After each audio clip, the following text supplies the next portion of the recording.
दाबी रखुचु मोहन सरकार पाखे जे से जमती आम दुख कथा बुझी पारंतु आउ ए अभिशप्त जीवन जो आम कटौचु से आमको मुक्त करंतु। केउठी कादुଅ तो केउठी आंठुए पानी।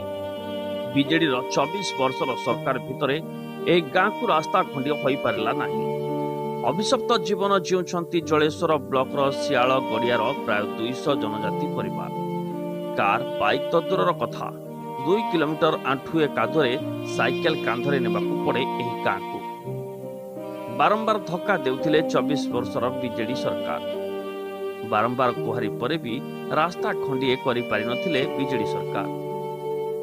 एबे नुआ सरकार को गुहारी।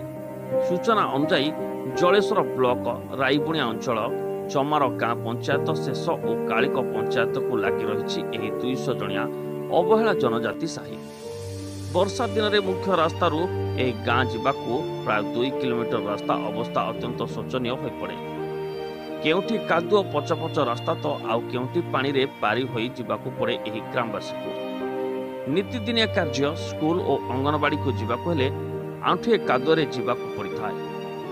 दूर दूरांत को जिबाकू हेले साइकेल कांधई 2.5 किलोमीटर दूर रास्ता अतिक्रम करने पड़िथाय। एपरिकी कुनी कुनी पिला को कांधरे और वृद्ध वृद्धा को खटिया बुहा होई जाउथिबा ग्रामवासी कहिसंती। जरूरीकालीन परिस्थिति में आम्बुलेंस 2.5 किलोमीटर दूर में छिड़ा होई रोगी को अपेक्षा करे। खाली एही ग्रामवासी नुहंती पाख आख पंचायत खुदिया माझी साही ग्राम पंचायत शह शह लोके प्रतिदिन एही रास्ता पर निर्भर करिथांती।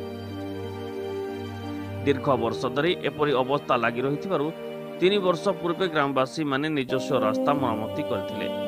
तेणे उक्त रास्ताटी घाई होई अति शोचनीय हो पड़ी। यह अभिशप्त गाँ को सरकारी बाबू को पाद पड़ुनथिबा बेले विकास एठी बाट बणा होईछि। ए बाबद वीडियो और जिलापाल को अभियोग माध्यम गुहारी करथिले मध्य कोनोसी सुफल एपर्यंत मिली नाही।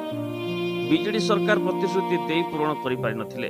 तेणु नुआ सरकार और मुख्यमंत्री को रास्ता खंडिया निर्माण पई गुहारी करछंती ग्रामवासी। रास्ता प्रॉब्लम माने छुआ पिला को नहीं कि आमे स्कूल को जाई पारुनु। अंगनवाड़ी रो छोट छोट छुआ तांको काख करिकि नहीं कि जाइते पड़ुचे। पुनी साइकेल भी गड़ेनी, साइकेल रो भी नहीं हुएनी। से तो वाला प्रॉब्लम पुनी रोगी बागी हेने भी एती बहुत प्रॉब्लम हुए जोड़ा कि एम्बुलेंस आसु नाही, ऑटो फोटो कोनोसी प्रकार सुविधा नाही। खटरे तांको कांधी कि नेबा पई पड़ुचे। 15-16 वर्ष मु जेबेरु बाहाई कि आछि तेबेरु देखते ए प्रकार परिस्थिति। कोन दाबी रखुचु मोहन सरकार पाखरे जे से जमती आम दुख कथा बुझी पारंतु आउ ए अभिशप्त जीवन जो आम कटौचु से आमको मुक्त करंतु। रास्तार आमर दीर्घ 55 वर्ष मोर बयस है किंतु यही भाया रास्ता सब कादरे सब छुआ पिला माने पाठ पढ़ार असुविधा जीवार आसबार एवं डेलीवरी लोक मान नापी भी असुविधा। 108 गाड़ी आसिले सी आमर 2 किलोमीटर दूर रोचे जहाँफल कि पेसेंट को खटरे नहीं कि से पहुँचापी पड़े। यही विषय रे आमे सरपंच को जनइथिलु एवं एमएलए को जनइथिलु कौन सी आमर ये अंचलटा हूँ आदिवासी अंचल। तेणु ये कथाटा को कहीं जिनसा को ये करूना कौन दाबी रखुଛନ୍ତି कौन ये रास्ता दाबी आमर रोची रास्ता हो देखुची ए गाँव री पच पच काद आउ बाइक खंडे अच्छी तो आम 2 किलोमीटर दूर रखुचु कारण बाइक तो जाई पारु नहीं। साधारण लोक भी पिला माने भी जाई पारना स्कूल किबा ये तो आउ गाँव रे गोटे मात्र ट्यूबवेल अच्छी जहाँकि से गोटे ट्यूबवेल कम से कम 150 रु अधिका परिवार आउ माने व्यवहार करछंती। से ट्यूबवेल मध्ये पानी पी पारना एमतीका सब होउची।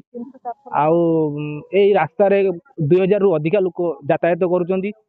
आउ मु बीडीओ महोदय को कलेक्टर महोदय को आमर दरखास्त लेखि जनइथिली किंतु से कहले जे आपनकर काम हेइ जिवो किंतु हो नाही। आउ नेता जो माने अछंती से माने को पाकु जाइथिलु से माने कहले आपनकर काम आसी किंतु काम आसेनी। से माने मिछटा मारुचंती, मिछ कथा कहउचंती जे काम आसी बोली हमकु गले हमकु एई कथा कहि कि भुले कि छाड़ दोचंती। Jaleswar Pankaj Sankar report Odia news today.